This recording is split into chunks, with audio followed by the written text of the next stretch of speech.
બોલે લ્યો હવે ઓલા કલાકારો નહીં મંડ્યા આવડા દલાલ બનાવવા. હમણાં ઓલા કીર્તિભાઈ ગઢવી સ્માર્ટ મીટરની જાહેરાત કરવા આવ્યા છે. એમાં ફાયદો છે એ કે તો હે કીર્તિભાઈ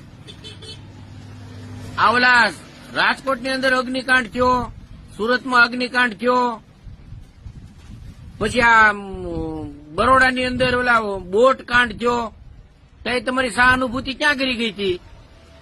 તે તમને આ નુકસાની થાય એ ન દેખાણી, ફાયદા બધા દેખાય છે. બયાન કરો, બયાન દલાલી આવી જળ કઢાવ, તમે જળ કઢાવ થતા જાવ. તમારા કામ છે સાહિત્ય પીરસવાના, દલાલી કરવાના નહીં. દલાલી ઘણા કરે એને કરવા જો. અને તમે ચારણના દીકરા છો એટલે વધારે કઈ નથી કહેતો, કારણ કે ચારણના છે ને હું બહુ ચાહું છું અને તમે મને વાંધો જ્યાં પડે એટલે તમને બીજું કઈ નથી કહેતો. જે કરતા હોય એ કરો, આવી દલાલીઓ બંધ કરો.